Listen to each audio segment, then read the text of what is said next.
et pas Maduro. On a ici car tout la bisona abino l'arrestation du président vénézuélien Oyo Azali allié il y a Félix Tshisekedi. Donc moi bisona abino ndengani ni bakei na ko arrêter le président Maduro Nicolas. Na roningana tia photo na ye oyo eza ko sepelisa na Trump. Voilà. Chers amis, tout le monde est l'arrestation de ces messieurs. N'a pas dit que belé, n'a pas dit que réaction de partout, beaucoup de réactions. Mais et le président Kokam Misanga, bah c'est sur les alliés n'a qu'à dire réflexion de toutes les personnes où on va soutenir Félix Tshisekedi. L'olègue bakangeli président Oyo. N'a pas dit que IDPS va télémi na part là-bas. Papa dit ouais, Osakanaka, président Zamoko, Donald Trump, Akokanga bientôt, le président rwandais. Laissez-moi vous dire que ça sonne. Le monsieur Bozako Koumissa, c'est l'allié de votre président. Donc si votre président, aujourd'hui en fait, vous pouvez manifester, oh, biso to tourne à la question depuis si Félix Tshisekedi était un président plein. Il n'est pas président plein. Les lois de boycott de cette histoire. Osons en bouquet si. Bota la lien au bino bozali na yango na Paul Kagame. Bota lien au Paul Kagame azali na yango na le président américain. C'est là où vous allez comprendre pourquoi lundi, ils allaient rappeler il y a mardi. Mardi, ils allaient rappeler il y a mercredi. Mercredi, ils allaient rappeler il y a jeudi et samedi dimanche. C'est là où vous devez comprendre pourquoi Maman Bibi à Lubaka, vous allez rencontrer les chats au rond-point. Victoire. C'est là où vous allez vous poser encore des questions. Yakoyeba, ceux qui connaissent Nanga, Azali, allié ndenge bino moko bolobaka ya Kagame ou ya Donald Trump oyo nyonso elekaka na mboka na biso noir sur blanc ezali te toya kobisa bino na gauche tozoyoka be tobombi yango mpo na biso non nayaka koyebisa bino nyonso lolenge ezali biso bandeko na moment oyo tozali koloba ndeko Félix Tshisekedi a dit non na droit. États-Unis d'Amérique lobby na Félix Tshisekedi poso. Félix Tshisekedi a lobby yé à Kokunda. On a compris une information vraie. Félix Tshisekedi a lobby à Kokunda. Bande konanga Katanga va tomber. Katanga va tomber. Katanga va tomber. Lundi 4. C'est une information, il y a renoté quelque part. Les lots le 4 janvier 2026. Mais une information pour la rota de Sabino, Katanga et Koukouya. Et pendant que je vous parle là, des émissaires, Bazalaki Dangamboya Goma, des Américains, des émissaires de Donald Trump, Bautina Goma. Beaucoup d'anana de Kokorne Inanga, reçoit d'explications et à Nyonso, au Koma, pour la bébé là, Donald Trump. On a retourné à Bango, qu'est-ce qui se passe? Félix Tshisekedi a accueilli Koebisa, Nabakatari, qui est na parnaye, a kokende siko na solution militaire. Autant na discours na na congrès. Alors, il va compter ça, qui 30% ya budget. Nao etali Minduki, Nao etali armée congolaise dans l'ensemble. Et les noms n'a pas ya Félix Tshisekedi. Aza kota na lobby. A koki kozonga simate il faut qu'il un objectif en fait l'objectif de Félix Tshisekedi ezali quand na ya makasi contre Corneille Nangaa ezali lolenge bakendaki na ko stopper ye na kozala président à vie quand na ya makasi ya Félix Tshisekedi ya Bolandi ndeko Winnie Ngoma Bolandi ndeko Corneille Nangaa Bolandi ndeko Sultan Makenga bomoni lolenge bazali ko s'organiser pour la français. Mais pendant ces temps, Félix Tshisekedi a passé dans la distraction. Laissez-moi vous dire, chers amis, Félix Tshisekedi n'a pas information au Ghana suit à l'ingé du sous-sous-kolongo la pouvoir. Et pourtant, l'avancement, il y a des Corneille n'a-pas. Ma avancement les a tellement troublé. Et n'a pas naïe. Pour la côté là, donc on a pas avancé mingi. Il faut la mukaba allié à ça. Ah, n'a pas le canapé. Donc Félix Tshisekedi a outil pour repousser.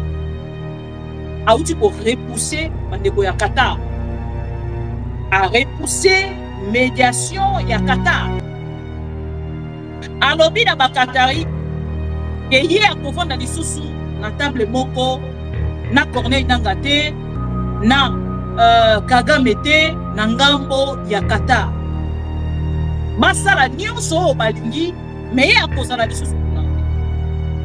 Akei siko na eta ya Emirat akei kuna na par na ye akei kokanisa te kolongwa na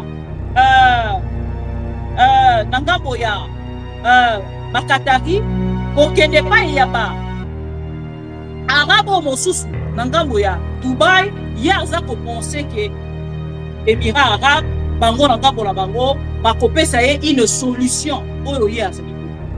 Tous ces gens-là sont proches. Il y a États-Unis d'Amérique. Sont aussi proches.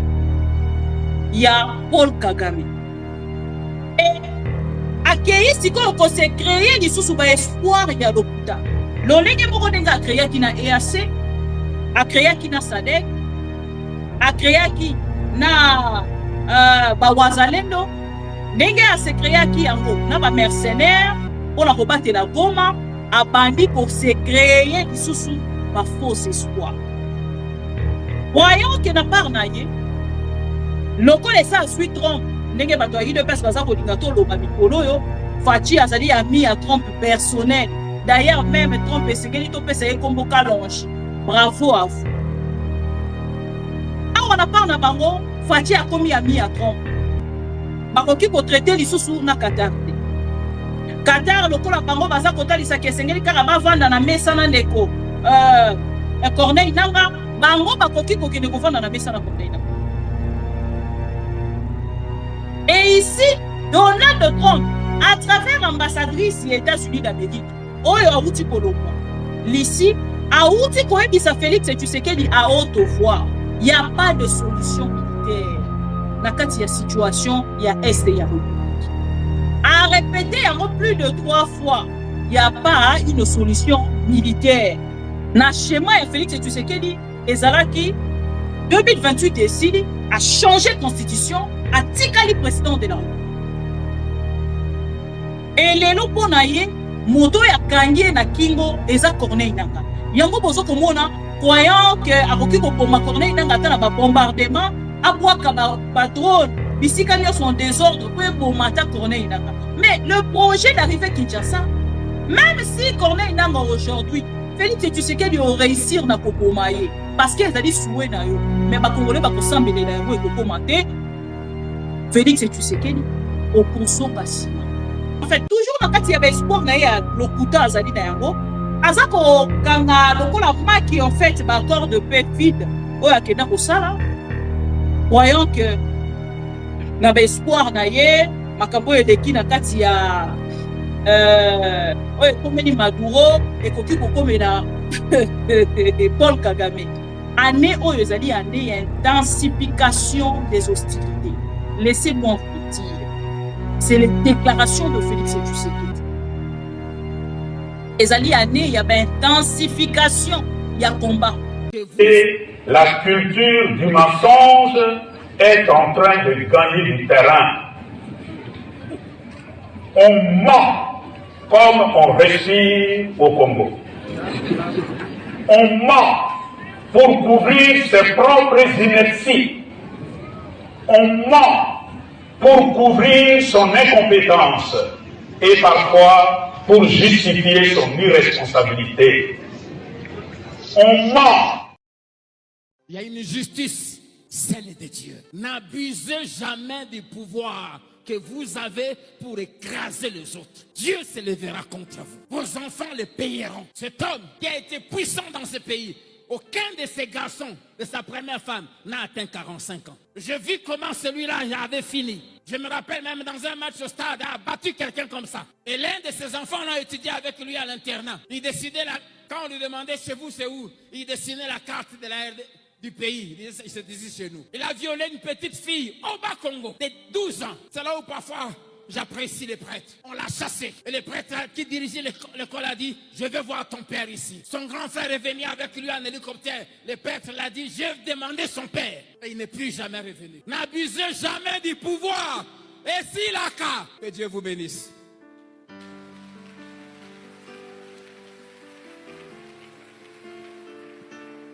La défense na état-major général et renforcer front ya Uvira te pour ekoma penza nde suka ya bitumba soki Uvira ekwei nakanisi dans 3-4 mikolo baokozala na Kolwezi, 1-2 semaines baokozala na Mbujimayi, 1-2 semaines baokozala na Kenge, et puis bakoti wana Kisasa. Eux mususu bakanisaka nazolo bakaka pona maseke eza maseke te eza solo biso toza lokula Ukraine face à la Russie, toza lokula Gaza face à Israël, biso eza bitumba na Rwanda bamindele basala ngolo kwende Israël ya sous région ya grand lac tokokima tango tokozala sikolo na exil ndoto kubanda komitala nani azalaki ministre, nani azalaki PDG, nani azalaki premier ministre ou premier ministre. Tokolela mai ya miso. Des fois na mikosa kana lobaka miso ya mai, non, mai ya miso. Tokolela mai ya miso. En exil. Botu na batu bahutu na Rwanda. Tango baboma ki Habyarimana. Bamsu bauta Rwanda ki Maroc na makolo. Or bango bazaki ba 8-9 millions. Biso toza 120 millions. Tokene Maroc na makolo. Bamusu bakota mwa Egypte na makolo. Bamusu bakende Israël na makolo. E kutu batu bazo kufa na Beni na Lubero.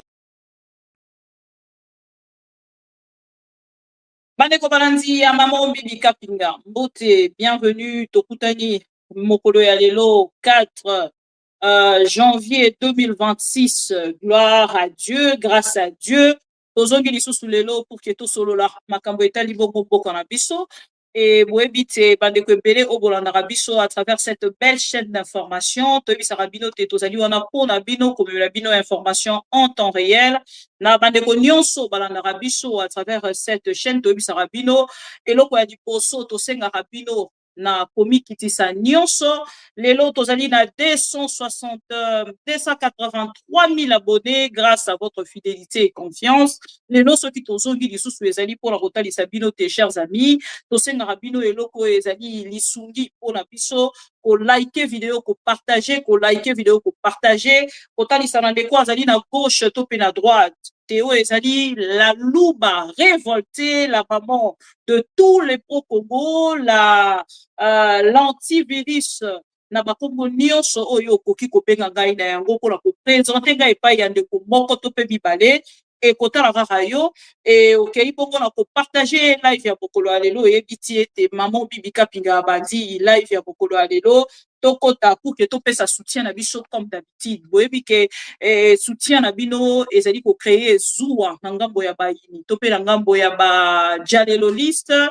et segeli na kokende na koyebisa bino pe directement te na bato mosusu tosolaka na bango malamu epele pe bakoma bayini na biso po baliaka na Félix Tshisekedi mais na gauche bazali kosekisa yo na droite bazali na ngambo na bango kolia bino C na C et nzambo alalaka te azali bongo ko dévoiler moko na bango et biso na ngambo na biso donc continuer ko se ressentir parce que l'exil n'est pas donné à tout le monde biso bato tozali ko sungama pona ko supporter yango tozali ko sungama ko sala yango pona makasi na biso moko te c'est grâce ya o bino ko sala ka pona biso nde tozali bongo ko sungama pona ko omoni makambo epesaka zuwa na bato ya UDPS mpe na bato nyonso bayinaka nga nalobaka toujours na bato nyonso balingaka nga na baoyo bayinaka nga eza ngai te, c'est la grâce de Dieu.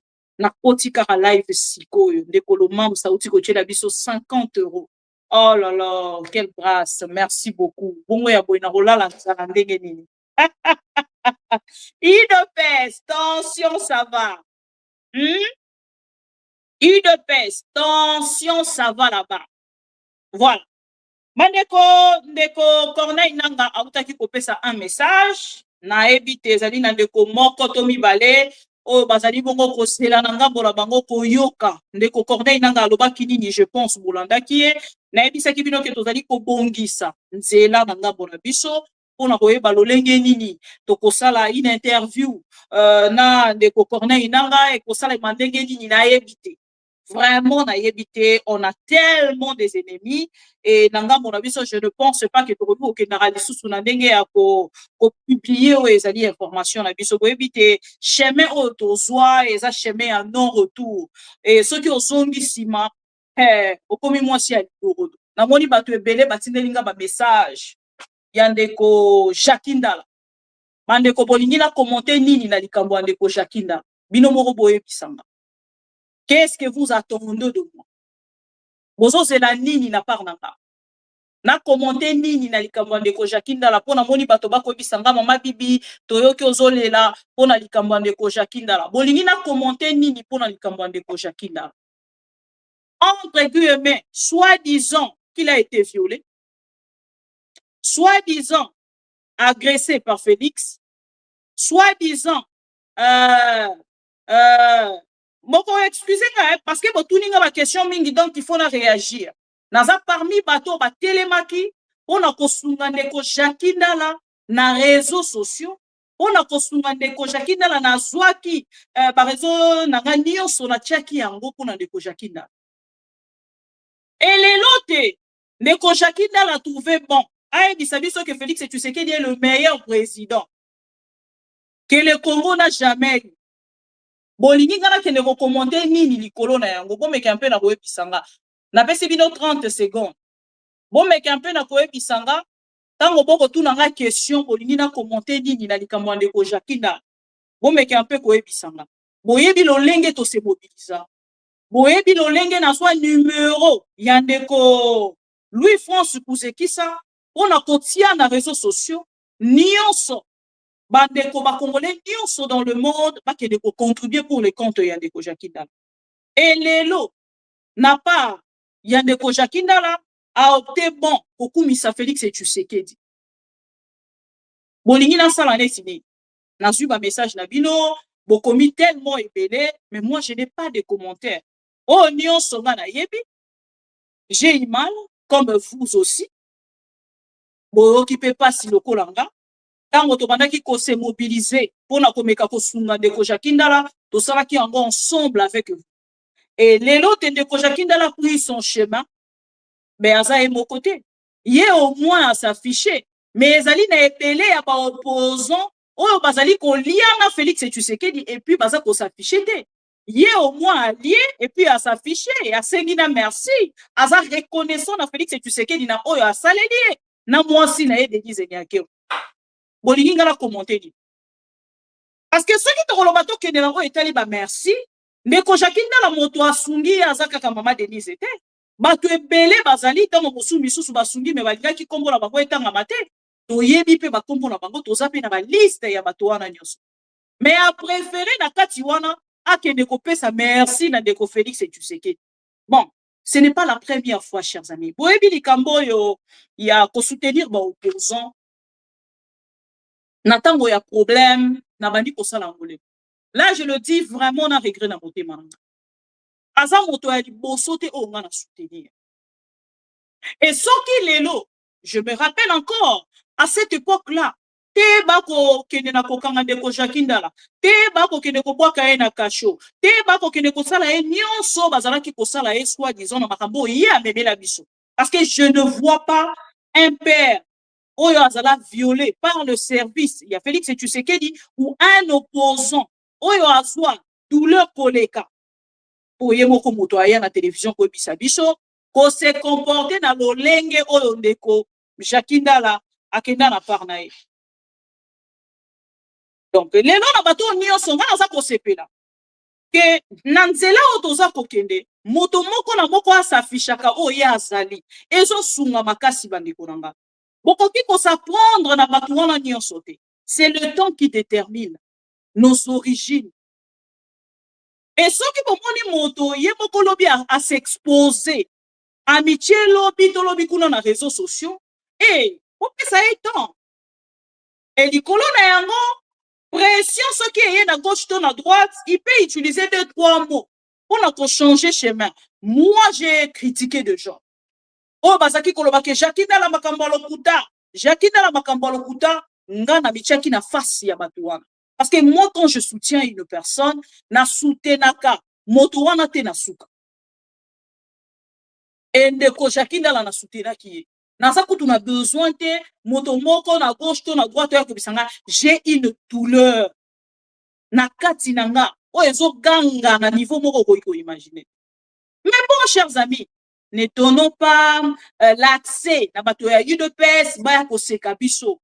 Nous avons un long chemin oyo akwei tozu moto mosusu pour remplacer. Oyo akwei yango moni même lelo ta bobengi mama bibi balobi bakangi moto boye oh ndeko Shadari oh ndeko nanga. L'opposition d'aujourd'hui a beaucoup de réalités. So na ko ebisa bino qu'il y a des opposants en République démocratique du Congo politique et montant musu baza droite. Na politique ya République démocratique du Congo, les opposants baza na kati ya Kinshasa, balekani droite, tant mususu pe 3 ezebele. Lelo soki babengi mutu na Kinshasa, même oya zalaka na Kabila, bazo lia na Félix Tshisekedi. Na kolinga kotanga bakombote parce que je vais blesser beaucoup de personnes. C'est seulement parce que ngana yaka ko s'apprendre na batonio sauté, yango to musubo komona ke na bomba ka batuana non. Ce n'est pas que na bomba kabango. Ce n'est pas que j'ai peur en fait d'avoir de problèmes avec toutes ces personnes. Non. Na ba journaliste, na ba opposant, au PPRD, au nani ébélé, je dis bien, la grande majorité mange avec Félix Tshisekedi.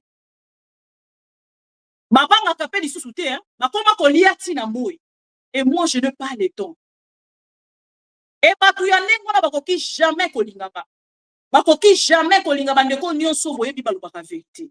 Parce que pour na bango bako ko croire que politique nde yango wana. Touti komona biso na bino lisolo ya mama Mushebekwa. Marie-Ange Mushebekwa.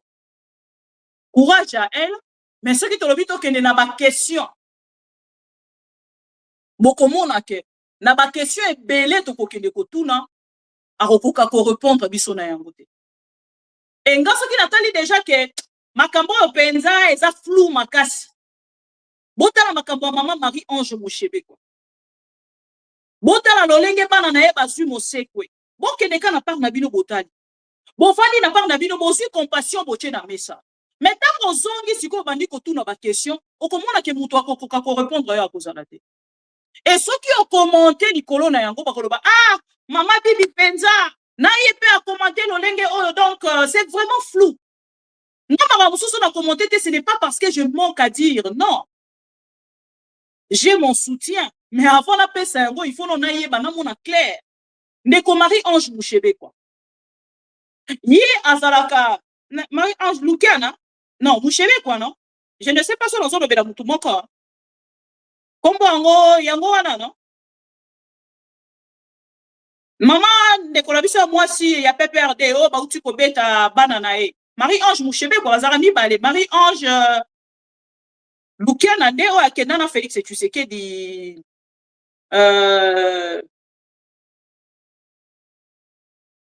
yewana voilà. Donc bon be kana on tuna question. Na maman Marie-Ange ce qui aza kolanda biso. Maman Marie-Ange bana baza o ba benga motema. Mes enfants bakoki kokende ko fréquenter te. Bato yo ngana za ko maîtriser te. Na kati ya politique ya Congo ya lelo. Parce que je n'avais pas commenté sur ça. bato mosusu bakandisi na beti kara non. Parce que soki na lobi tokende na ba question, tokotourna ba question ti tokozwa ba réponse te. Botournelanga maman Ange Marie. Comment bana na ye o bazali ba mineur, bakoki kokende na ndaku moko boye ya bato ye aza ko maîtriser te.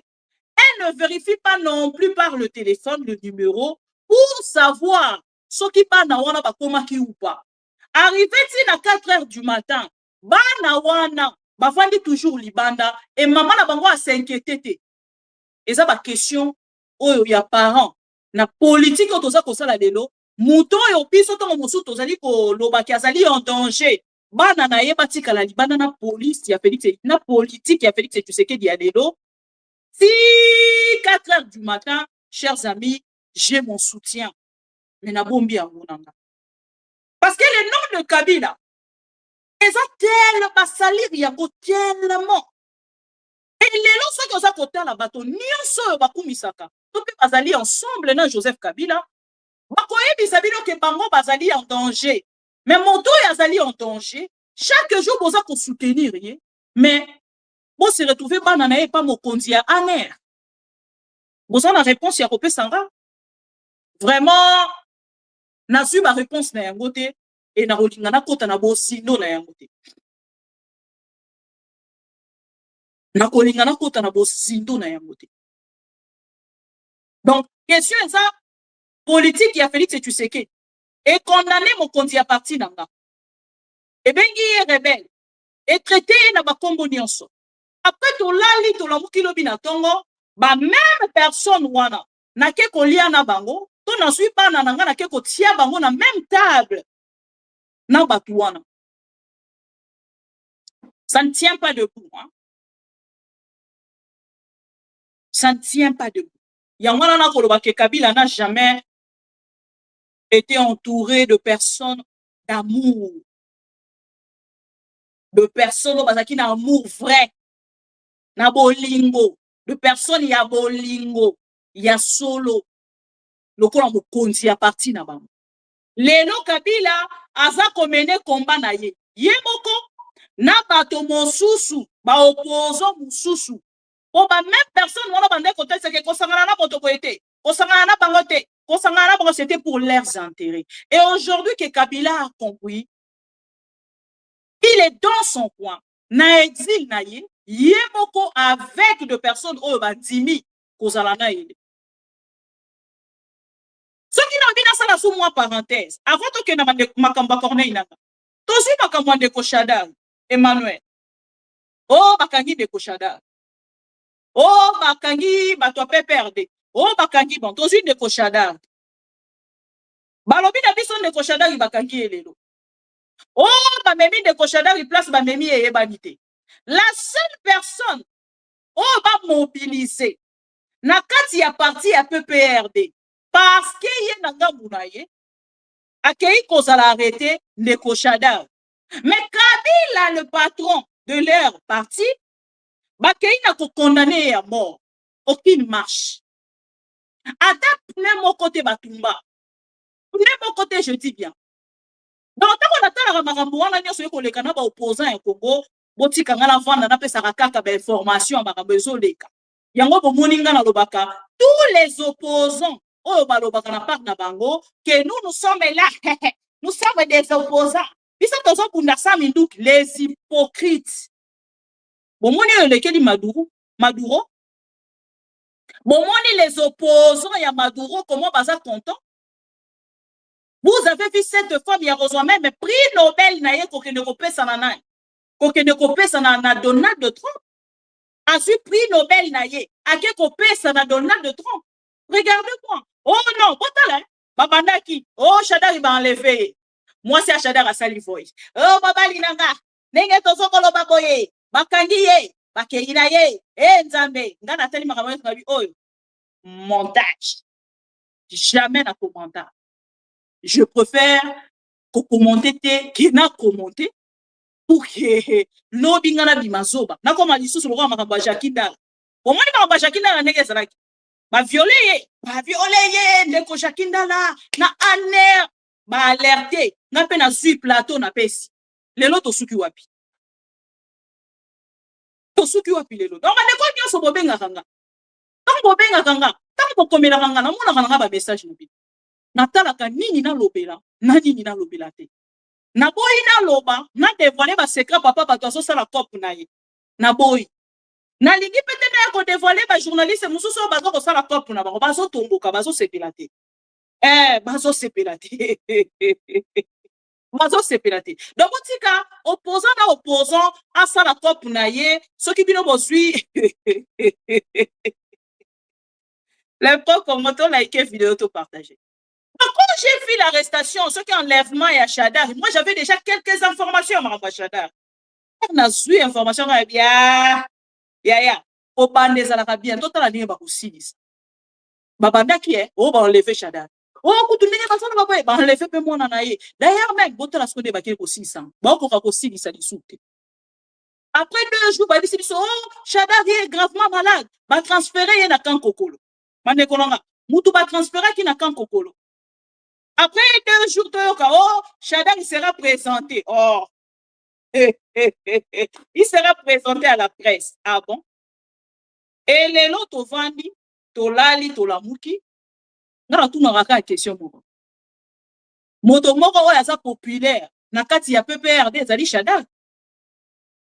Pour que tout le monde en a parlé na biso, ba ke de ko tumba pne, ba ke de ko marcher, parce que yé bakanga qui est, mais Kabila oyo azali président ya parti na bango mokonzi le numéro 1 ya parti condamné à mort lopango na ye bakeli kobotola aucun mot aucune personne dans la rue donc Chadari est plus populaire que Kabila selon vous Chadari est plus populaire que Kabila et moi ce qui n'a kei na kati ya ba jugement nanga beaucoup personnel c'est mieux na que na commenter marche et salamika ka madame Chadar ye moto akeli boso ambassade des États-Unis après marche wana suite ezakini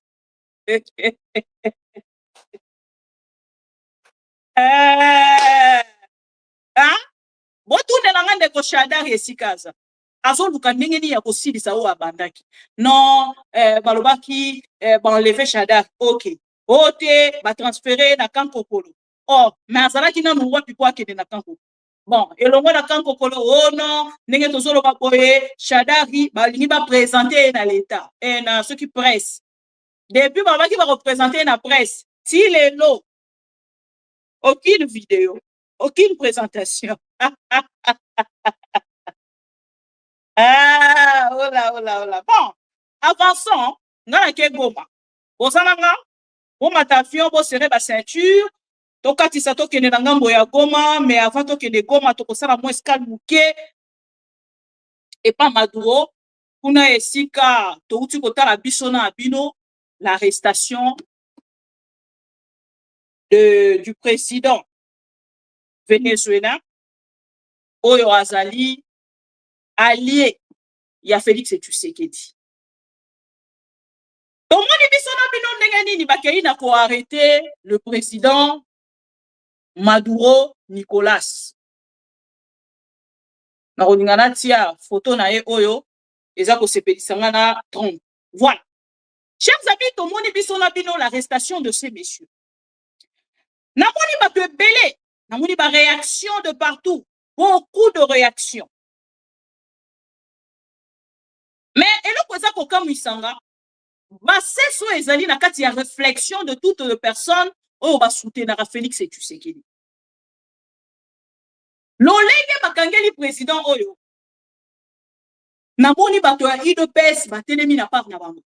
Babani ouais, bosakanaka président Zamoko Donald Trump akokanga bientôt le président rwandais. Mandeko nanga eza soni. Laissez-moi vous dire qu'eza soni. Ça, je dois quand même vous le dire. Eza soni. Eza kolakisa keto viva kamboka moko te na bino. Bozalaka sur terre te. Le monsieur Boza Kokumisa, c'est l'allié de votre président.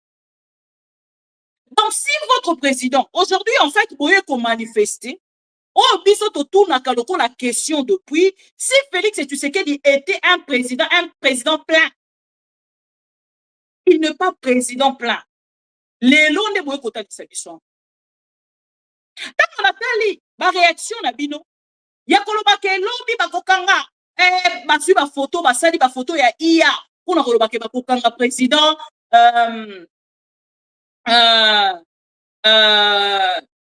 Rwandais, bakokanga Paul Kagame, lobi kaka nenge bakange bakokanga pe Paul Kagame. Ozo mamukie sima. Bota la lien obino bozali na yango na Paul Kagame. Bota li lien o Paul Kagame azali na yango na le président américain. C'est là où vous allez comprendre pourquoi lundi ezalaka pembeni ya mardi, mardi ezalaka pembeni ya mercredi, mercredi ezalaka pembeni ya jeudi et samedi dimanche. C'est là où vous allez comprendre pourquoi Maman Bibi Alobaka, vous allez rencontrer les chats au rond-point. Victoire. C'est là où vous allez vous poser encore des questions. Yakoyeba, Soki Corneille Nanga, Azali, Alien Negebino Moro Bolobaka, ya Kagame ou ya Donald Trump. Ici, chers amis, 2026 c'est côté. To liker vidéo, to partager, to liker vidéo, to partager. Félix Tshisekedi est un président fini. Un président, oyo azali susu, na esika ya kozwa eloko te. Atelemi na ngambo na ye, a suit décision. Chers amis, pendant que Ndeko Corneille Nanga aza kopongisama, pona kokende Katanga, bandeko nanga, Katanga va tomber. Katanga va tomber. Katanga. Katanga va tomber lundi 4 matin. C'est une information, il y a renoté quelque part, les lotosa le 4 janvier 2026. Mais une information pour la rota Sabino, Katanga et Kokweya, naïbi Sabino déjà. Ici, quand on s'arrête à Kotuna, Soki et Koki Kokweya, on s'arrête à ba doute, Soki et Koki Kokweya, et Zaraka Goma, Bukavu, Sake, parce que Toyebi Félix a créé qui pensa barrage. Il avait vraiment créé une barrière. Nangamboana. Pour la kota Sake, Tangwa Kolobanabino, Zaraki Kolobanwa avec assurance. Et Naïbi Sakabino, Babundaka jamais bitumanakati ya ville. Naïbi Sakabino yango pona ouvira. Naïbi Sakabino qui ouvire les ala qui ont encerclé. Il y avait 2-3 personnes au bazala qui konzima. Il y avait 2-4-5 personnes bazala qui konzimate. Bandeko lelo na combat oyo s'engagea. To na détermination à couper cette information version ma mission TV New Look. Et ça dit pour na kota li sa peuple congolais. Oyo nyonso ele kakana mboka na biso noir sur blanc. Et ça dit toya ko bisabino na gauche tozo kabe to bombi yango pona biso non. Na yaka ko bisabino nyonso lolenge za kosa. Bande kona moment o tozali koloba. Ndeko Félix Tshisekedi a dit non na droit. États-Unis d'Amérique lobi na Félix Tshisekedi po solola. Félix Tshisekedi a lobi ye akopunda. Na ko pesa bino information vraie. Félix Tshisekedi a lobi akopunda. Et pendant que je vous parle là, des émissaires, bazalaki na ngambo ya Goma, des Américains, des émissaires de Donald Trump, bauti na Goma. Okutana na de Corneille Nanga, ko soit d'explication ya nyonso, okoma pona ko bebela Donald Trump, pona ko tuna bango, qu'est-ce qui se passe? Mais pendant ce temps, l'IDPS waki na ngambo la bango, koya kopé sabino ba fausses informations, bande konem sabino toujours moi je laisse le temps au channeliste, je leur laisse le temps. Oui, je leur laisse le temps.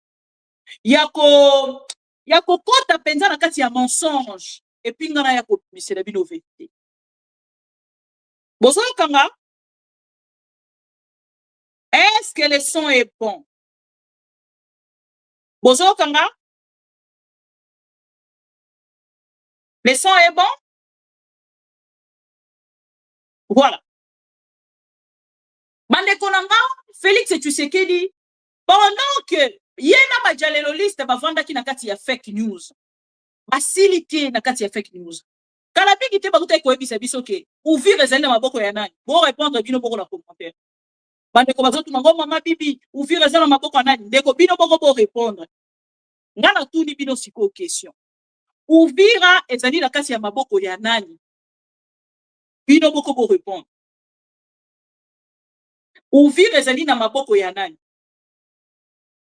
ndeko Alain Sanga ndeko Lomams Uvira ezali na maboko ya nani après nga na koya na réponse soki boyebisi nga soki Uvira eza na maboko ya nani wana nga napesi bino réponse na koya na réponse juste après Uvira eza na maboko ya nani Uvira eza na maboko ya nani oh mais bon répondre bien hein Uvira eza na maboko ya nani bon ndeko nanga Uvira eza na maboko ya Corneille Nangaa parce que selon bato ya UDPS ba se créer ba espoir na bango ya lokuta ba yeba lobi ke Uvira ezali na maboko ya Félix Tshisekedi na armée congolaise ici sur ce plateau na yebisaki bino ke Félix Tshisekedi depuis mokolo abengaki bandeko na biso ba soldat abengi bango ba clochard balobaki bakolakisa Félix Tshisekedi ndeko Corneille Nangaa se retiré na Uvira atikeli bango Uvira bakende kokota depuis batikela bango Uvira ata moto moko te akenda ni soldat congolais seulement les 3 fois wazalendo o balingaki bakende komeka oh non biso tozongi déjà na kati ya Uvira tozongi na Uvira bomoni tozongi na Uvira basali vidéo batindeli mokonzi na bango Félix Tshisekedi botuna bango sort na bango ezali nini napesi bino 30 secondes botuna bango sort na bango ezalaki nini après kokende na kati ya Uvira balongwe ekomi ono Uvira eza na maboko na biso mais Uvira botuna bango question soko yoki bango kaka babandi likambo ya Uvira eza na maboko ya basoldat congolais ya bawazalendo botuna bango question si réellement si seulement si Uvira ezali na maboko ya bawazalendo na ba FARDC lolenge nini bino na ngambo na bino bokei ko bombarder Uvira après botindi mubenga aya koleka na télévision aya koyebisa biso que ndenge ezali awa moto nyonso azali na kati ya Uvira akobima mobimba te nalingaka contradiction ya bato ya UDPS bobetela bango maboko mpona contradiction balobi Uvira eza na maboko na bango mais babombarde Uvira botuna bango comment botindi lisusu de communicateur numéro 1 ya Félix Tshisekedi koleka na etando eke mpona koya koyebisa biso mutu moko ta kobima mobimba na kati ya Uvira wesa video j'aime l'UDPS na kati ya contradiction na bango allez mubenga yebisa bango à Uvira cette nuit vont enlever les uniformes, vont enlever les tenues. Parce qu'il n'y a plus ici. Il ne faut pas s'échapper. Et l'ordre est donné et on ne va pas faire des prisonniers. Donc personne ne sortira vivant d'Uvira parmi les M23. Ils se sont précipités à prendre cette ville, sachant très bien que c'est une ville piège. Il y a le Burundi en face, il y a le lac qui est là. Et de part et d'autre, ils ne savent pas par où sortir.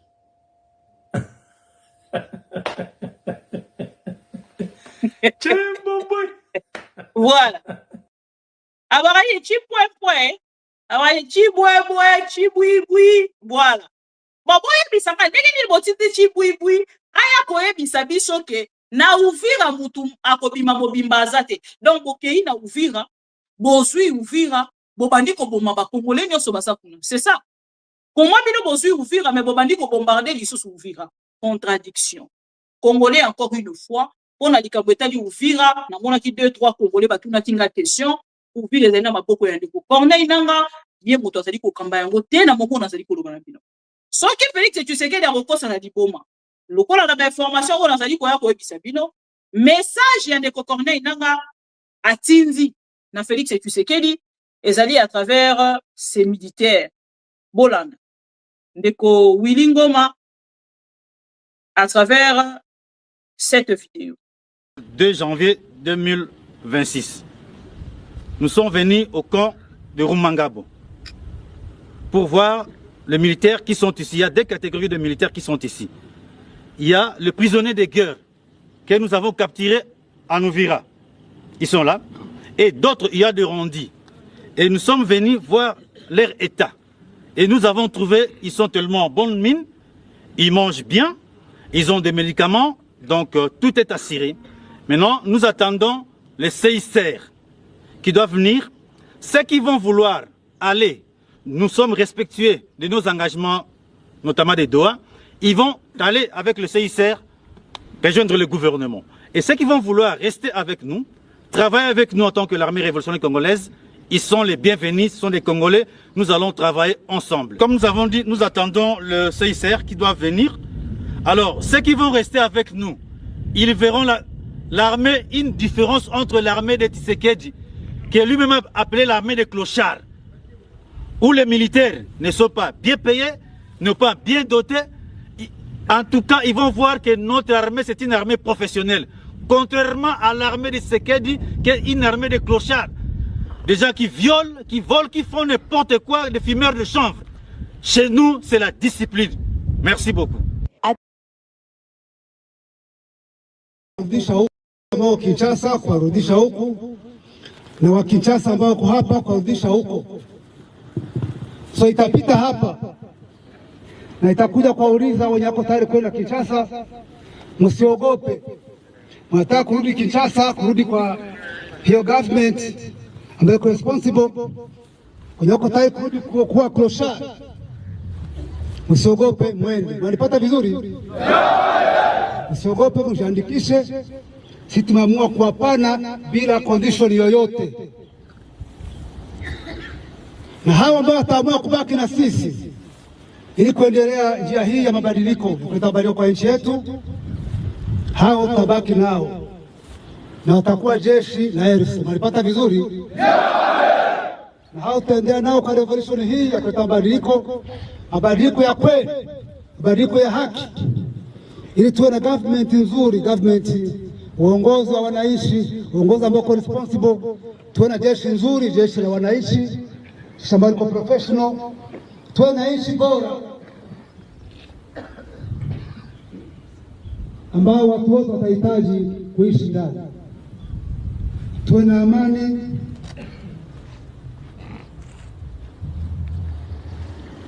na tuwe na nchi ambayo inaheshimika, si ndio hivyo? Ambao watabaki sasa tuwaintegrate kwa RC, na ambao wataenda tunatakia safari njema. Walipata vizuri? Nasema msiogope, kama ofisi inakuja mjiandikishe. Wenye wamechagua kwenda Kinshasa mjiandikishe, wenye wamechagua kwa jeshi la RC pia mubaki, tapokea vizuri. Mlipata vizuri? Wenye wamejiripoti mikono juu, wenye wamejirandile kwa jeshi letu mikono juu.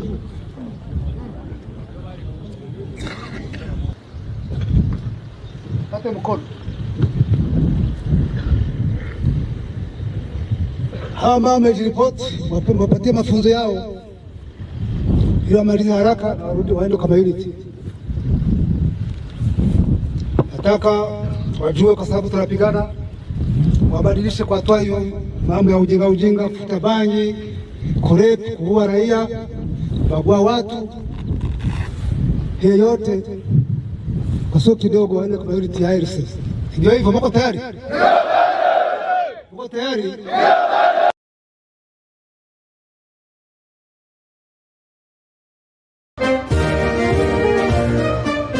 Congolaises, Congolais, mes très chers compatriotes, en cette fin d'année 2025, dans un contexte marqué par de lourdes épreuves, des interrogations légitimes et des attentes fortes de la part de chacun d'entre vous, je me fais le devoir de m'adresser à vous.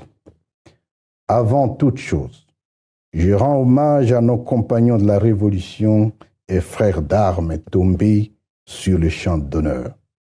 Leur sacrifice suprême n'est pas vain. Il constitue le ferment de notre lutte et la flamme qui éclaire notre marche vers la liberté.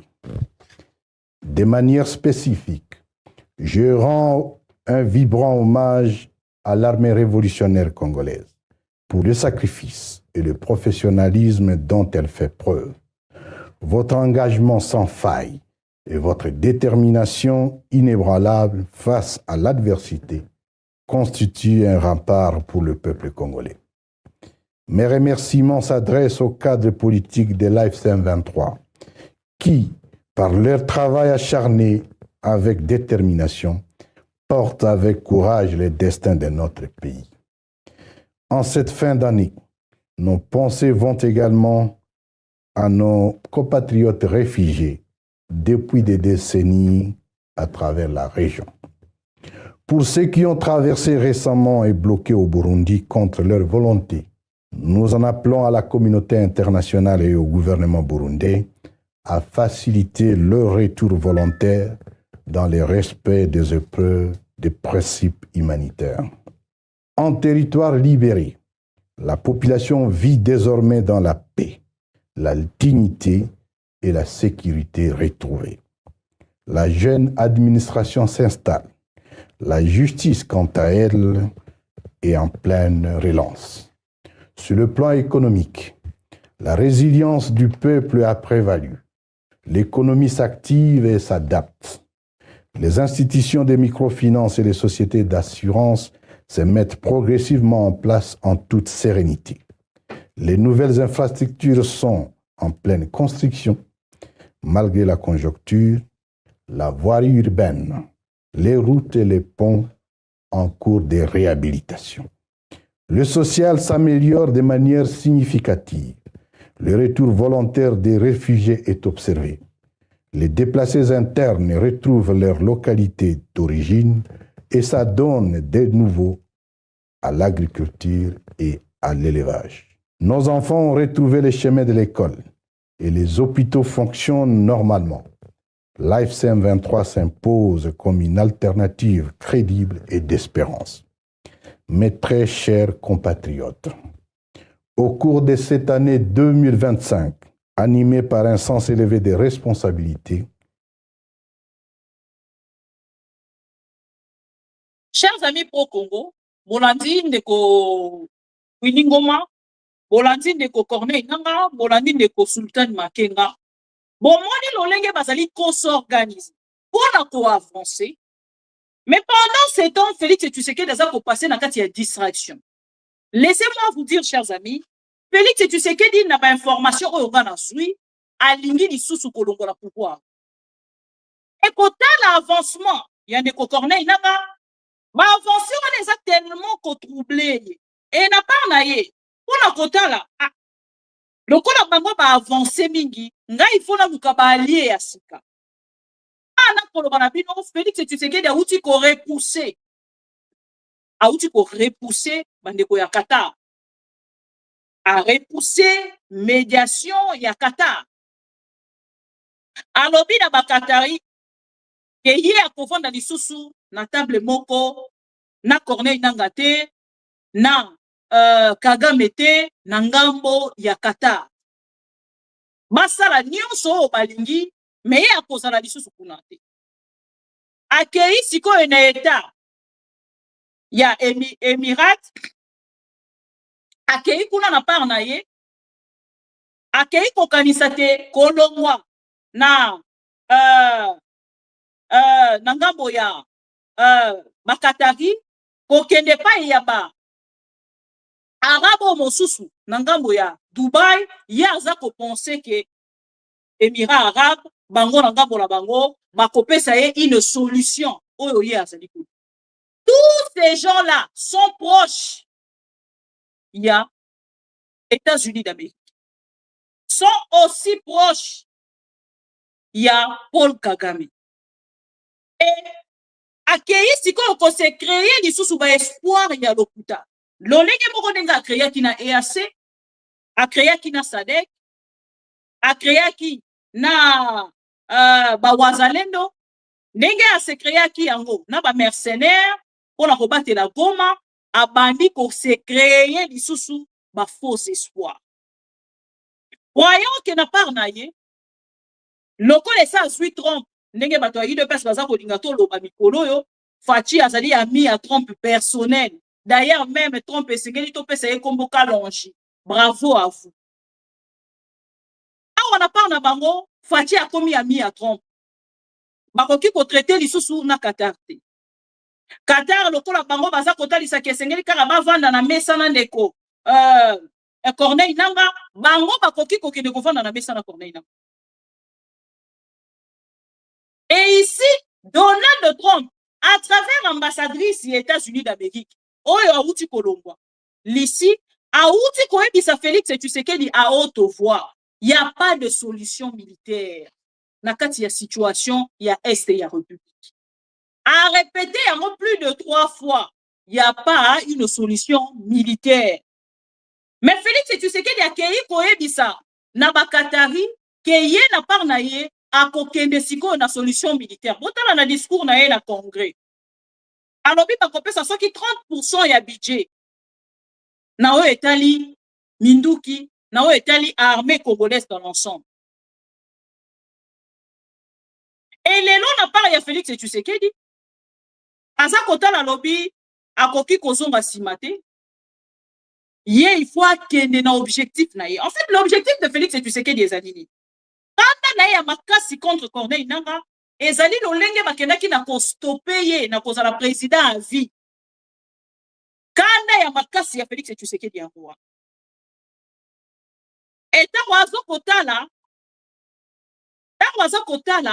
ke ndeko Corneille Nanga a stoppé projet na ye. Boyebi ke batu wana bazalaki déjà na centre Nganda. Babandaki déjà ko solola likambo ya changement ya constitution. Et lelo Félix Tshisekedi atala. Donc, Corneille Nanga Oyo, mouta stoppé projet nanga ya kotika la président à vie. Bande konanga Félix Tshisekedi a volé la République. Félix Tshisekedi avec sa famille ba yipi République démocratique du Congo. Et lelo na part na ya za kotala 2026 yango ekomi. 2027 eza muninga 2026 non? Lobby. Tokokota yango. Ngala silisika mandango boye. Nazue eloko moko te. Mbongo nyonso na yibi, nanu na positionner yango malamu te. Na kosala nini. Et Félix Tshisekedi vient de dire non à Doha. Alobi a ko avancer lisusu te na Doha. Na schéma ya Félix Tshisekedi ezalaki 2028 esili a changé constitution a tikali président de la République. Et lelo pona ye moto ya kangie na kingo eza Corneille Nanga. Yango bozo komona croyant que akoki ko bomba Corneille Nanga ta na ba bombardement abwaka ba drone bisika nyonso en désordre pe bomata Corneille Nanga. Mais le projet d'arriver Kinshasa, même si Corneille Nanga aujourd'hui Félix Tshisekedi au réussir na ko bomaye parce que ezali soué na yo mais ba congolais ba ko sambela yango ko commenter Félix Tshisekedi au kosonga sima. Parce que en dehors il y a des Corneille Nanga moto moko à côté les mains. O ya ko stopper yo lisusu. 2026 oh chers amis, déjà na souhaita ki bino bonne année. Na souhaita ki ba meilleur vœu na bato nyonso ba lingaka. Maman bibi kapinga na ba o ba détestaranga, ngala lingaka bino po boa ba congolais. Na bato nyonso ba landaka ma mission TV, na pesa ki bino bonne année, na souhaita ki bino année na mupenza nyonso ya malamu ezala na nzela na bino, bénédiction, protection divine surtout, protection divine et succès pe na misala na bino nyonso ya malamu elanga bino. Mais na année oyo na nyonso ngala zali ko souhaiter bino année oyo zali année ya intensification des hostilités. Laissez-moi vous le dire. C'est les déclarations de Félix Tshisekedi. Ezali année, il y a intensification, il y a combat. Moi, je viens toujours vous annoncer les choses. Je ne passe pas comme Moubenga. Je ne passe pas comme les autres là, les dialélolistes. Moi, je ne viens qu'avec les informations précise pour que vous notez quelque part. Année oyo na nyonso toza kozela esengeli boyeba kezali année ya bitumba. Félix Tshisekedi a se décidé à signer à lobby à coacher 30% na armée congolaise. Poisson ba équipement oyo kosungaye yako boma Corneille nanga yako silisa ba soldat ya Corneille nanga pe yako boto la bamboka nyonso ezali na maboko ya Corneille. Ya liboso Uvira. Mais sikoyo yako seka ezali nini? Pe ya soni ezali nini? Nazomi tu na lolenge nini Félix Tshisekedi aza ko se créer ba espoir wana tout en étant à l'extérieur ya bamboka wana nyonso. Poko kende kotele maliboso ya Qatar, koyebisa bango ouvertement que moi je ne dialoguerai plus avec Corneille Nanga, bandeko nanga. Et on dirait que ko signer arrêt de mort. Kondeko Corneille Nanga tango alobaki yango Félix Tshisekedi alingi ko dialoguer te, bato baza ko kanisondre Corneille Nanga moto azali ko bonde la Félix Tshisekedi akende ko négocier. Et de nous ensemble avec vous, Félix Tshisekedi yemora ke ko exposer ces informations auto suit mokolo ya lelo, baza ko talisa biso ke Félix Tshisekedi akei ko luka ba allié ya sika, aluki ba médiateur ya sika. Alobi lokola Émirats Arabes Unis, bango na ngambo na bango, bazali na Eric Prince esengeli na ye mieux asololana.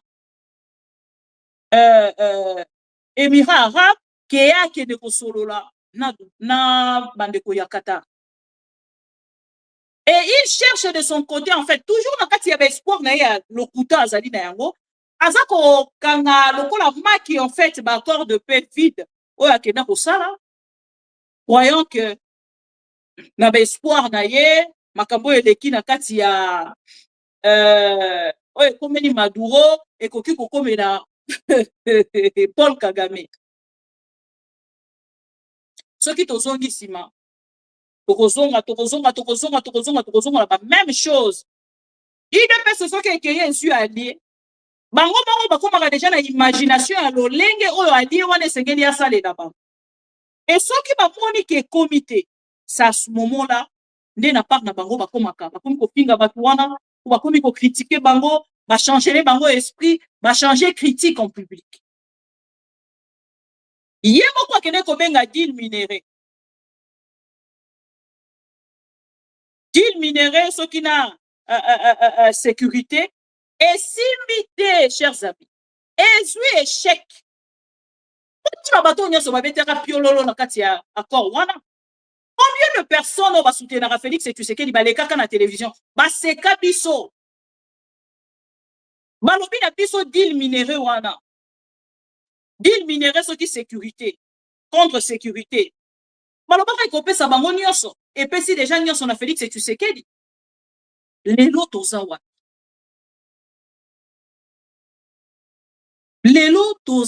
wapi dili yango ya ba minéré bakosala na ba minéré oyo ezali wapi es na Katanga to na ngambo de Corneille nanga zali kokamba. Poser des questions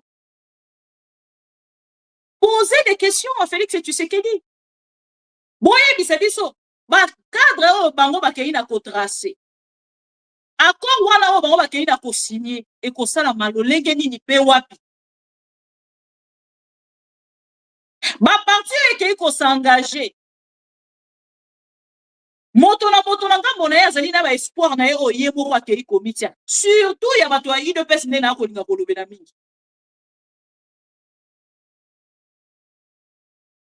Les noms n'a qu'autant d'articles, on dirait 3-4 sur cet accord. Namoni le monde a bengi yango accord hypothétique. Lisez, vous parlez français. Un accord hypothétique et du Kolobani.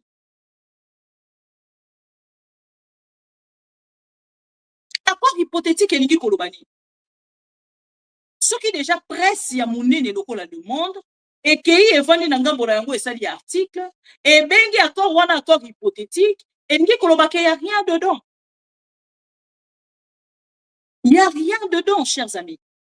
Mais bandeko nanga o ba soutenir Félix Tshisekedi yeux fermés balobi na part na bango accord wana epesi déjà nyonso epesi bango lelo accord ya kokanga ndeko Corneille Nangaa epesi bango accord ya kokanga nzela ya kokanga komone nani le président Kagame epesi bango déjà nzela ya kokanga bato nyonso pe ya kobotola bamboka nyonso. Mais pourquoi vous pleurez? Parce que quand il s'agit de cet accord et qu'on puisse soit 1 an, 2 ans, 3 ans, 4 ans, 5 ans, voire même 6 ans pour que quelqu'un ne puisse ça. Et ça, elle est lotée. Et ça, elle est lobité. Vous ne pouvez pas vous créer des espoirs aujourd'hui, juste à travers ces accords. Parce que ceux qui sont ici, bino moko kaka wana ko créer la biso espoir na EAC. EAC est un mandat beaucoup offensif. EAC est un mandat offensif. To suka wapi. Bo créer la biso ba espoir ya lokuta na SADC. SADC est un mandat offensif. To suka wapi. Bon, même na kosa la répartition. Bon, si vous n'avez pas de maboko ya Uganda. Bon, si vous n'avez pas de maboko ya Mutuboy. Bon, si vous n'avez pas de maboko. Bon, Kabona Congo, bon, c'est la répartition. Je pense que j'ai toujours ces photos-là. Autant dans le baranga la lingara. Nazarana moi ba preuve. Voilà. Signature yango wana ya ba généraux. Répartition yango e salamaka. Bonsoir Burundi bo pesa esake. Kiloliwe et Kichanga. Bonsoir Sud-Soudan. Popesa Bangona Kenya, Rumangabo. Ma preuve ezali. On a de preuves. Et moto ya Pibiaka yango ezalaki Israël Mutombo. Regardez sur le profil. Ceux qui m'ont botali na kati ya réseaux sociaux. Bon, mais quelle analyse faites-vous de ce partage de la gestion d'une partie du Nord Kivu par les armées étrangères? Kotanga. Pour que les Kotanga bande konanga. Masala ka déjà partage. Botala l'espoir ya le kutaro il de pesa zala ki na yango.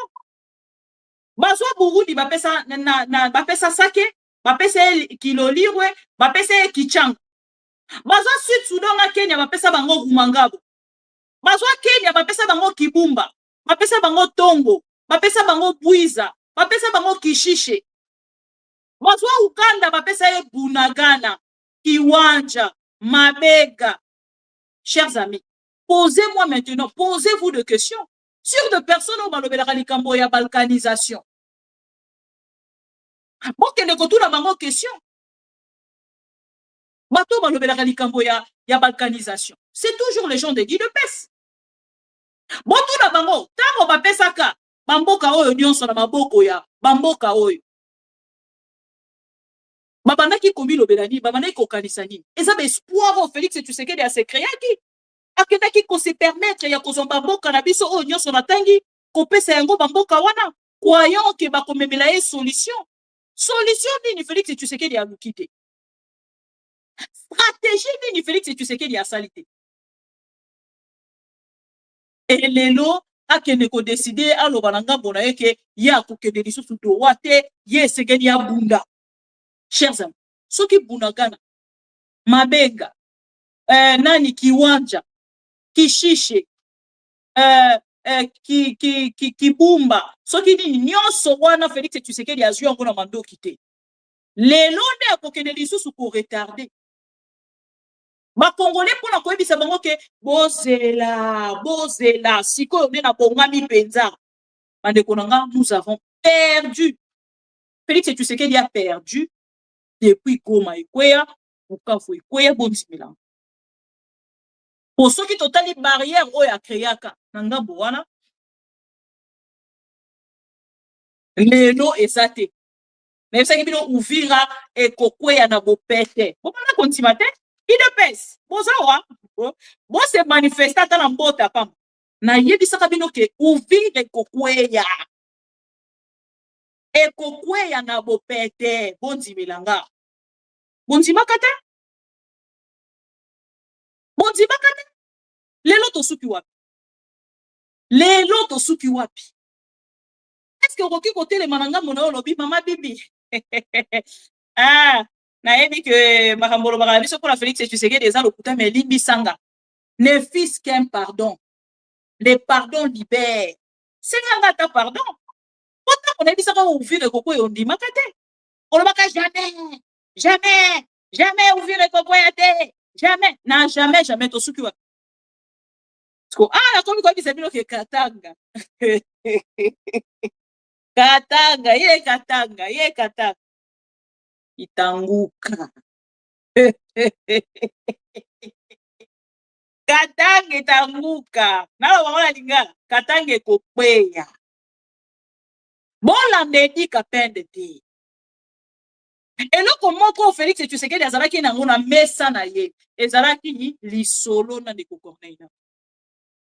Il risque de négocier ou aller autour d'une table tout en étant plus que faible. Oh là, ça dit. Parce que l'espoir va ça pour se créer dans le tout naïe.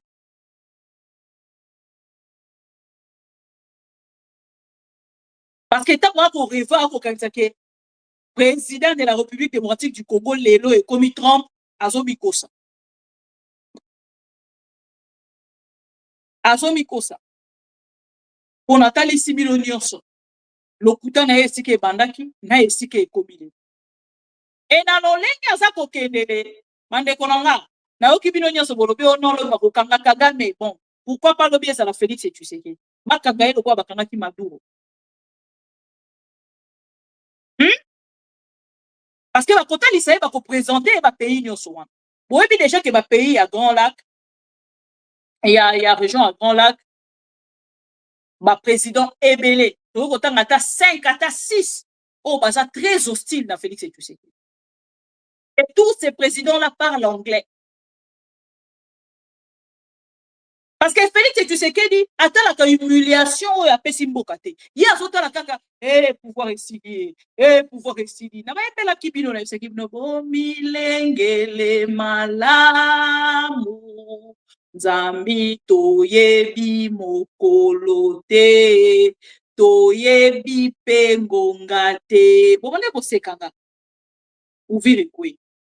Gome quoi? Ou pas quoi? Awa tukomi na nzela ya Katanga ndeko Corneille nanga avancé makasi na nzela ya Katanga. Les arrestations arbitraires oyo ezali kosala na minute oyo on a ko protéger Katanga, chers amis, bokoki ko croire na Trump, mais boyeba ke accord wana pona nga na ebisa bino déjà ezali mémorandum d'intention na ebisa bino yango.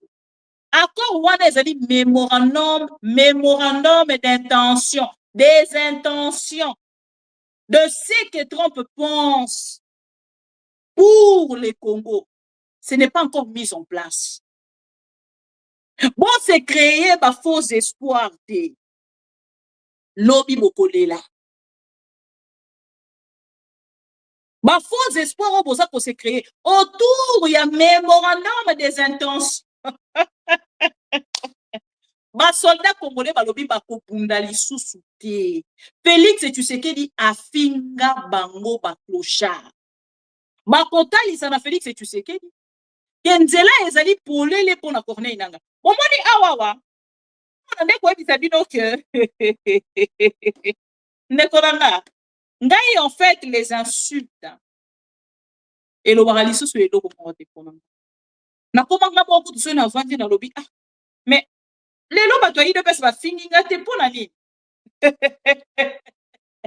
me dérange même quand j'entre dans mes commentaires de Tangabi. Oh, comment les lobes finginga te pourquoi? Batalinga te? Na linga katang boyaka bo fingi et soulage kabino. En fait, ngana comprena kabino. Et ça une consolation pour vous. Oui. C'est une consolation pour vous.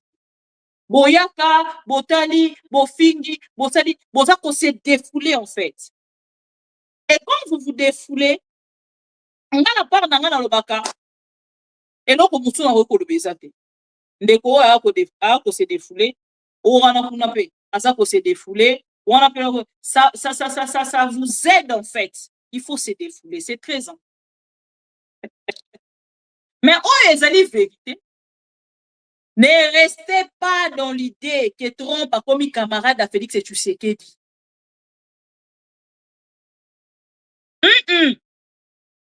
Deux États et traité pour que le Bénin je t'aime moi aussi. Non. Les problèmes, il y a un intérêt. Les intérêts, les États-Unis, on a Kagame. Est-ce que ça libre même les intérêts aux États-Unis à Kosoa et pas Félix et Tshisekedi? Boye Bisanga. Boye Bisanga. Parce que Félix et Tshisekedi, tant qu'on parlait qu'on ne connaît pas allié, tu sais que Félix et Tshisekedi a accueilli dans Mambo comme sous autre Venezuela. Et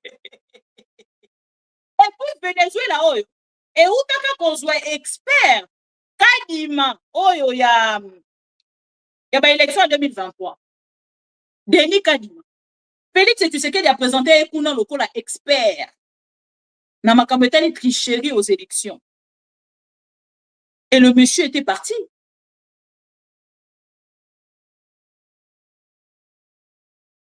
Au moins, et bon temps, Maduro, Bino Matoboloba qui Félix et Tshisekedi a organisé qui bien ma élection. Expert naïe, à Kenda qui na Venezuela. À Kenda qui coédé. Maduro, Azali, moto ya yoka na katena Trump.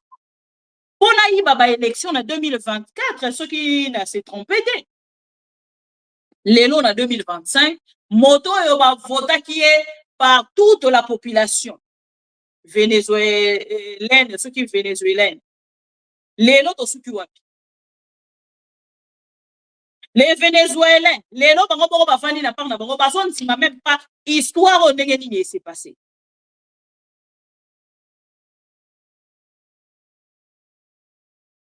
Boye Bisanga. Boye Bisanga. Lelo expert na bino donc ndenge Maduro akwei ndenge Félix Tshisekedi pa akokweya parce que moto yo azalaki lokola expert na bango na ba élection ezalaki monsieur Denis Kadima. Et monsieur Denis Kadima, oyo azalaki expert ya ba élection, ya kati ya République démocratique du Congo, ce qui peut président, ya Seni. Et côté de service ah, lokola baboyi Maduro. Maduro akomaki ndenge ba bengi macro trafiquant. Donc il dit ko ba ke Félix et Tshisekedi pe et sengeli to landela ye. Pour azali na ye, où est la photo de Félix et Tshisekedi? De l'enfant de Félix et Tshisekedi. Parce que pour nous au monde on a yo otine pa Maduro et sengeli azala moto ozali ko sala confiance makasi. Lelo siko Félix et Tshisekedi Maduro ndenga kwei elingi koloba ke Félix et Tshisekedi yepe na part na ye yepe na part na ye azala nzela pona kokweya parce que tozala ki kozela l'allié Félix et Tshisekedi a que de réagir. Tout le monde a qu'il pour réagir. Et même il faut rappeler à Félix et Tshisekedi que c'est votre allié jusqu'à arriver à envoyer votre fils comme représentant de la République démocratique du Congo. Ils ont qui est Singapour na bino. Ils sont au Nyonga. Ah, donc petit Anthony. Ton là les cas pour ton l'amour que Félix et Tshisekedi a commissaire représentant de la République démocratique du Congo. Félix et Tshisekedi a zotala. Alors, non, ce n'est pas possible. Ce n'est pas possible. Et Lélo, Félix et Tshisekedi, bah quoi ici Maduro, mais il y a télémité pour télémer la trompe. Ça prouve combien l'homme est limité, l'homme est coincé. Seul espoir, il y a Félix et Tshisekedi Lélo, et Zali, États-Unis d'Amérique. Mais moi, je vous rappelle de ne pas compter aux accords signés, soi-disant, il y a peine. Parce que ces accords-là, moins que compter tant que sur la deal, même deal, voilà, il y a mon ça. Ces accords signés avec les États-Unis, deal contre minéraux, et ça dit auto kobenga, ba faux espoir. Ndeko na biso, na kombo ya, comment il s'appelle encore? Ah, moi, la grand-mère, comment on est sounani? Bitakuira. Apesi bino conseil. Apesi bino matoi lokola moto ya mesana na situation ya este ya République. Boboyi koyokai. Bolobi a mutu aliboma. mais makambo ayebisi bino eza vérité. Bokolela na munoko nini ayebi te. Bokolela misu na mai na miso. Neko esa lobi. Il est temps pour nous, après ouvrir à Tokima. Mais Félix, tu sais que d'abord, il a se bomber torse pour la kolobake. Ya kopunda. Papa okobunda wapi. Na ba bombe likolo ko bombarder population. Vous n'avez pas suivi une dame. Il y a une dame à zone là na kombo à Félix et tu sais que dit. Je pense que vidéo n'angona nous et l'ongwete. Cette dame à zone là na kombo à Félix et tu sais que dit. Attends ici Félix et tu sais que dans le but to salio nini pour que peut sabiso oyo zo peut sabiso. To salio nini Félix. Na ko retrouver vidéo attend la deuxième partie na ko ila bi. Na ko ila bino vidéo attend la deuxième partie. Parce que la Félix et tu sais qu'il a bombardé. Maman avait 7 enfants. Atikali kaka na mona moko. À perdre mobile inaye. Na pas na 6. Félix c'est un fou. C'est un fou Félix. Bon, le président est ça perdre. Mazo linga kozonga simate. Et si on paye Félix et tu sais qu'il dit. Ni au moko uti koloba yango na kati ya réunion ya sécurité ya ONU. Devant l'Union africaine. Devant le président africain. Devant le président ya sous-région à Grand Lac.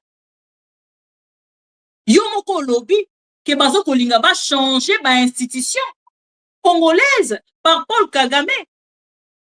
Donc les autres qu'on a la paix la bouki, tout le monde lobby Paul Kagame. Akangi Félix et tu sais que le la Maduro.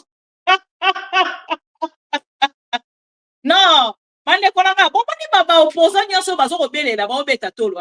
Biso to bunda kala mando kite. Biso to bunda ka mukolo Félix et tu sais que ya kokwe ya ba. Ba kozala bato ali oso. Oh ba koya ko commenter. Bon, Félix et tu sais qu'il n'est plus au pouvoir. Maintenant, la place aux élections. Bon, comment la bango bato ali boso ba koya ko commenter. L'humiliation à Maduro Zui. Bon, mon papa bato bakagi bakesa bisé des États-Unis. Azo ko dans la carte de prison ont souhaité pas policier. Bonne année. Et cause la bongo mukolo wana. Na bakanzambi toyebi mokolo te toyebi ngoka te. Na lo bakango kala pona biso te. Yango on est comme ni Maduro non. Maduro nzima kité. Ayeba kité. Ya koki ko vanda boya bonjour. A outi déjà ko yamba ba chinois. Asili sikala ko yamba ba chinois. 3 heures après, ba eko kangaye pana. Na ba kaka poup ba memi les États-Unis à Kessan. Donc Donald Trump fou le la Félix et tu sais qu'il dit a violé le droit international et l'obédi est l'autre côté. Ces gens-là pour leurs intérêts. Beaucoup de communauté internationale au moins dit Camboyote, communauté internationale. Depuis pendant les Camboya résolution 27 ce qui 73. Beaucoup moins. Vous avez résolution ya mort né, botam bolorano. Résolution ya mort né. Oh botam bolorano. Résolution 2773. Eh, puis ça va la résolution 27 et 73. Tu sais que nos rapports de force.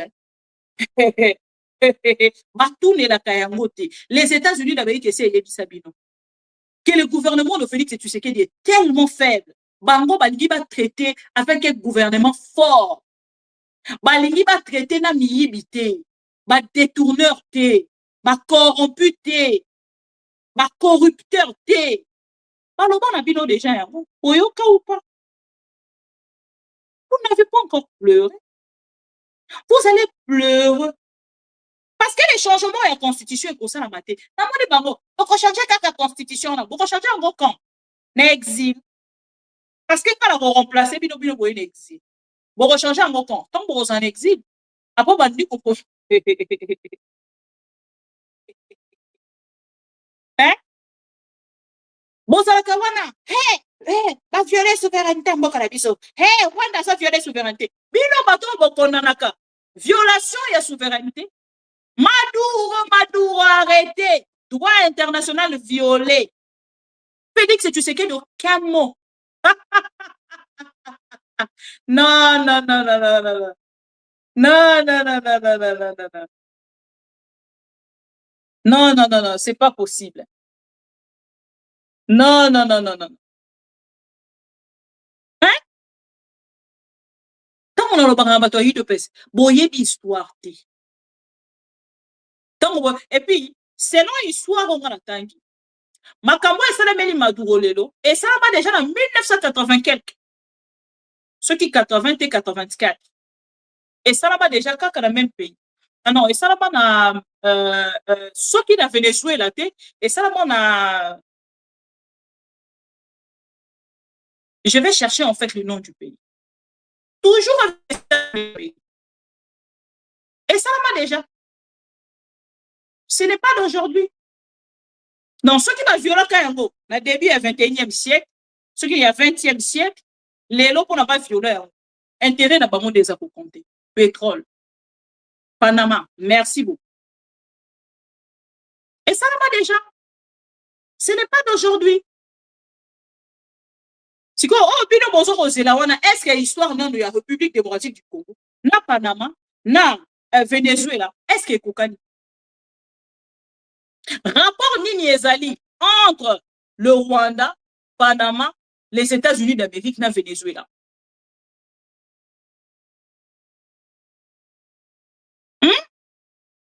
Rapport de force, ce qui est ça. Venezuela, un pays militarisé, géré par les militaires. Mais baye ba koti ba fongoli nda ba mazu président ba Kenya et bon République démocratique du Congo. Et bon République démocratique du Congo. Et vous en ndengeni. Et kozala ndengeni. République démocratique du Congo. Et kozala ndengeni. Voilà. Donc, puis ça le la mouki, bachalelo liste nyonso, bazui kagame, bache bakaka. Mais vous souffrir, hein, bachalelo liste. Vous souffrez, hein. Voilà pourquoi vous n'aidez pas Félix Tshisekedi. Vous avez aidé Félix Tshisekedi. Et vous se retrouver dans ce canaro. Quand Félix Tshisekedi pouvoir na eko kwea. Ne mukolona bokoloba. Biso to signa qui? Na États-Unis d'Amérique. États-Unis d'Amérique atiki biso. Mais les États-Unis d'Amérique. Le Rwanda, c'est le fils.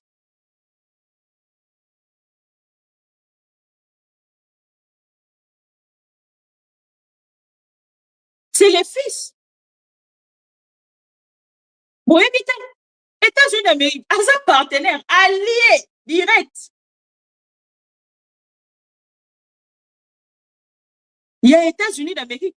Kagame Azali allié direct.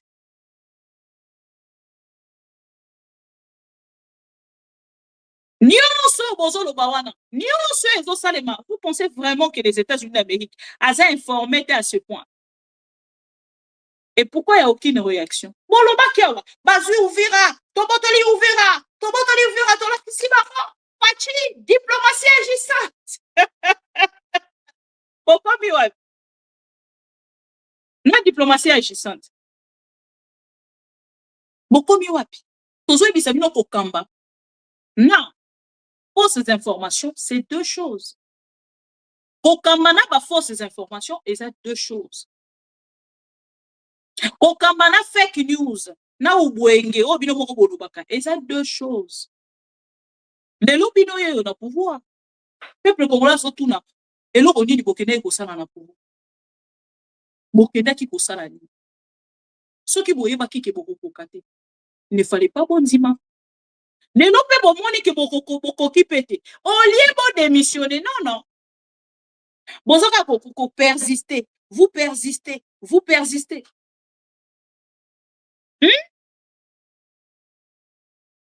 États-Unis d'Amérique égale au Rwanda.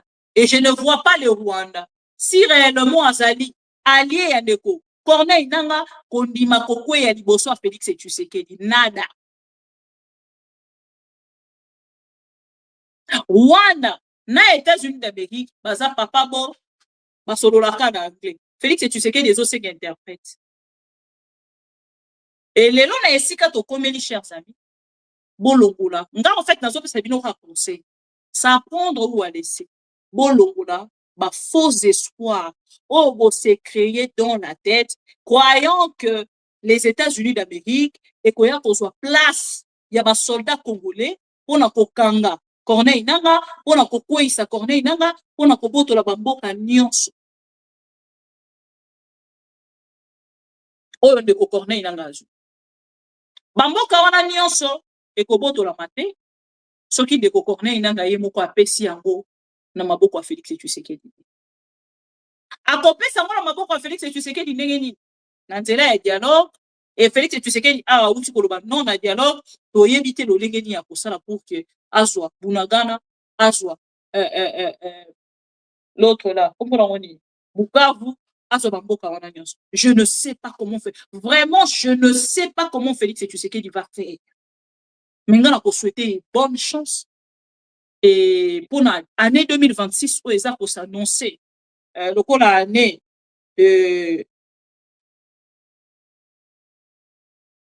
de grands combats entre Félix Tshisekedi et Corneille Nanga, Bazami Bali, Bobunda. Mais moi, je donne un conseil à Félix Tshisekedi. Na moment où Tozali Pesika Tokomi, Ozan et l'oko a présenter na tablette. Et l'oko a kosala, ezali kosolola na Corneille. Awa yo lobi non, na dialogue, na de Corneille Nanga, et olingi ata mokete, dialogue inclusif, to retourna na yo lobi. Parce que, tant on a tali, lolenge ba opposant, bazui esengo, ya komona maduro kokweya. Nazotu na combien de fois Félix Tshisekedi? Parce que attitude de Félix Tshisekedi a se créé un dictateur. Moi attitude à l'okuta wana. Boye bisa Félix Tshisekedi. Maduro avant akende na part na ye. Komisa la lokola un dictateur pire ce qui n'engeni ni na yebite. A se créé qui peut ba ennemi. Donc on moni la France et beteni Donald Trump maboko. Au monde mboka nyonso ya Europe et féliciter Donald Trump et lingi kolobaka. Na kati ya sous-région, il y a Grand Lac, mokolo Félix Tshisekedi ya kokweya, kaka ba même personne wana. Oh ya baneko kansake baza ba mbina ye. Oh ya komisa ki ba allié na ye, bakabwana, bagarda rancune, ba kozala bato ba ko féliciter. Ba koloba na ngambo na bango félicitations. Enfin, région à Grand Lac et kozwa kimia parce que c'est fou. Est parti. Tozana bino awa. Tozana bino awa. Bokomona ba président nyonso africain. Ya région à Grand Lac. Bako sepela. Bako féliciter mukolo Félix Tshisekedi ya kokwe. Bozomona bango avancer nyonso de kokonne nanga balobaka te bakomantaka te. Baketi des États-Unis d'Amérique. Mais bakomonter te balobi eloko moko te. Regardez les attitudes, il y a ba président. Le président Kenya. Azalaki wana. Président ya Angola. Azalaki wana azali nani président ya Union africaine ba réagisaka te balobaka eloko te ezoloba ya bino eloko te. Bonne chance à Félix Tshisekedi pour cette déclaration oya uti kosala ya guerre contre Corneille Nanga. Ngana ko souhaiter bonne chance ozali mobali lokola yo ozali déterminé à kotikana na pouvoir ko changer constitution pour la kokoma bia ya République démocratique du Congo.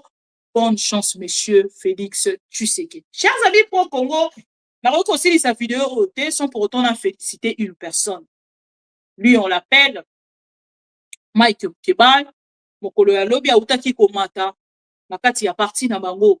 Ya ndeko Moïse Katumbi. Parti Oto Bengi ensemble. Mautaki komatisa ye na poste moko ya muke. Na ngambo na ye sangalaki na baninga ya parti na bango. Et solo va partager qui ko partager binope yango à travers ma mission TV momo na lolenge nini et c'est pas ça qui mokolo ya lobby ne Mike Mukebay à travers les images. Et sa mise en place par le président national Moïse Katumbi Chapwe sur le siège national du parti qui a servi de cadre à cette première rencontre avec les quelques animateurs de base des 4 districts de Kinshasa. La coordination est composée de l'honorable Mike Mukebay et de ses 2 adjoints, dont Madame Solange Mafuta Moukalanseb et Simon Boulou, nommés par le président Moïse Katumbi Chapwe. Pour afficher au grand complet, en vue de son bon fonctionnement, la coordination a été complétée par 4 autres membres nommés par le secrétaire général, honorable Dieudonné Boulenguete Ngebalia, dont la trésorière Patricia Kalukodi Onden et son adjoint Louis-David Inca. Du rapporteur Papi Mouezé et de son adjoint Pichou Mabiala. Cette nouvelle équipe que conduit Mike Mukebai vient avec un nouveau vent, ancré sur diriger autrement, sous le ton Kinshasa lève-toi et brille. Très content de se retrouver parmi ses siens, l'honorable Mike Mukebai compte sur l'apport de tout le monde, envie de marcher sur la dictature installée depuis très longtemps par le régime en place. Je crois pas qu'il y a eu les calmes. Il faut reconnaître que l'initiative politique aujourd'hui est un peu confisquée par les belligérants. Ils nous imposent leur rythme à eux. Nous sommes en train de nous battre pour revenir à l'exercice politique classique à travers les dialogues. Nous y arriverons. Il ne faut pas penser que le parti est sclérosé, qu'il est dans la léthargie. Non. Nous connaissons un flottement, nous le reconnaissons. Mais nous nous battons pour reprendre. Donc je crois que ma nomination et celle de mes collaborateurs est placée sous le signe de la redynamisation. Vous savez très bien que nous avons eu un grand conclave au début de l'année à Bruxelles et qu'il a été décidé de réactiver le parti, travailler à le redynamiser et surtout aussi à relancer l'implantation. C'est-à-dire ce que ça veut dire en français, il y a une dictature qui s'est installée avec M. Tshisekedi. Nous allons donner un coup d'arrêt à cette dictature. C'est clair. Nous allons nous dresser contre la dictature de M. Tshisekedi. Vous savez, ici, maintenant, là, dès que je commence à vous dire qui est aux arrêts, en violation des procédures, que je vous cite les opposants, vous vous réveillez un matin, vous allez prendre un père de famille, chez lui, j'apprends qu'on a pris tel autre. Nous, nos propres camarades sont en prison. Mon président est en exil. Ça va s'arrêter. Nous nous dresserons contre cette dictature. C'est cela, c'est que ça signifie faire de Kinshasa le tombeau de la dictature tshisekidiste. De ça, c'est la position de mon parti. Nous nous battons pour obtenir un dialogue. Il est clair que personne ne veut que nous aboutissions à une solution militaire. La victoire d'un camp sur un autre, elle va empêcher que les gens s'attaquent aux véritables causes de la crise. C'est l'option qui est élevée au niveau de la communauté internationale et que nous partageons tous. Et donc nous allons travailler à aller dans ce sens-là. Donc obtenir un compromis à Doha, à travers donc un accord de paix entre les belligérants, quitte à ce que ça nous ouvre la voie au dialogue inclusif national. C'est à ça que nous travaillons, c'est clair. Un message à tous vos... Et d'ailleurs, vous avez vu la dernière position du parti. Notre parti aujourd'hui a pris l'initiative.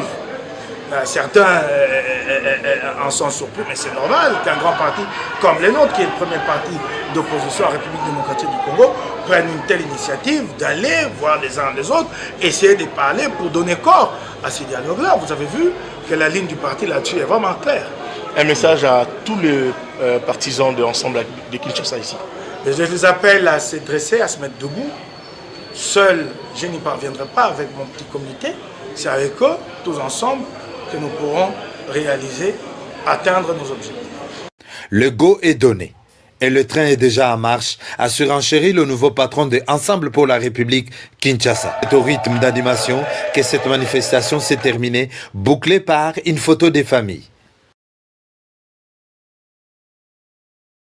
Voilà, ndeko Mike Mukebai auti kozwa poste na ye ya muke ya mokonzi ya ngambo ya Kinshasa ya Ensemble pour la République et biso na ngambo na biso topesi ba bonne chance et puis ba félicitations, espérons que ko memaye penza lisusu likolo koleka oyo azalaki lobi. Chers amis pro Congo, c'est par ici que je veux mettre au point pour na live ya première partie pour que tozonga na deuxième partie et na bandeko nyonso bazali kolandanga na pesi bino merci encore une fois, bonne année et merci pour la fidélité, confiance au renouvelaka nga ma petite personne et na ma mission mobimba na équipe technique na biso mobimba na bandeko nyonso bazali na biso na kati ya ma mission topesi bino merci pour na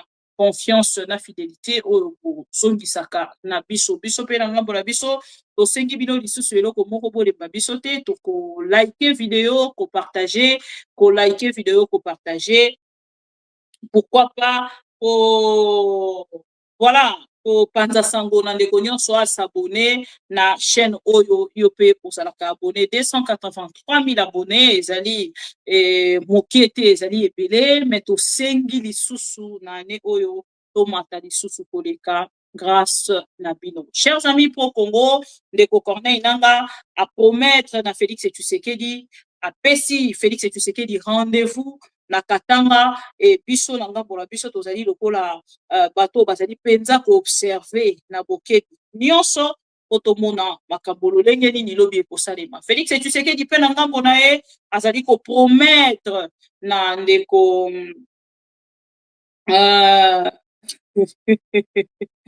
Félix Kange na Ndeko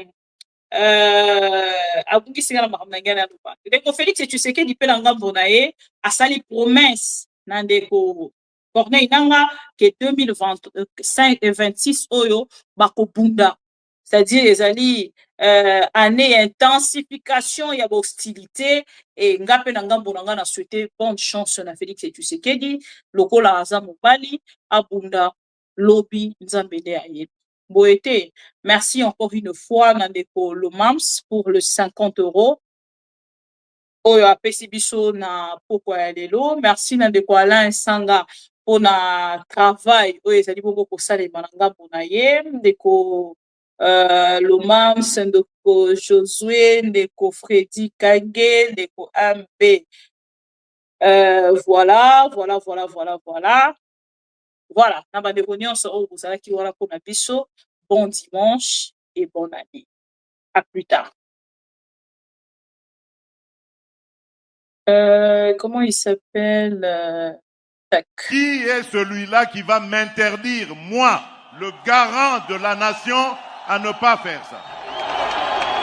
Personne, vous avez entendu, personne ne changera mon avis sur cette question. Et personne ne m'empêchera de réfléchir de cette manière et d'avoir cette approche. J'ai dit que Félix Tshisekedi est un intolérant. C'est la raison pour laquelle il... La défense n'a état-major général. Et renforcer front ya Uvira te. Pour comme penza de suka ya bitumba. Ce qui Uvira pays nakanisi dans 3-4 Nicolo. Baozala na Kolwezi. Une de ces... La culture du mensonge est en train de gagner du terrain. On ment comme on réussit au Congo. On ment pour couvrir ses propres inerties. On ment pour couvrir son incompétence et parfois pour justifier son irresponsabilité. On ment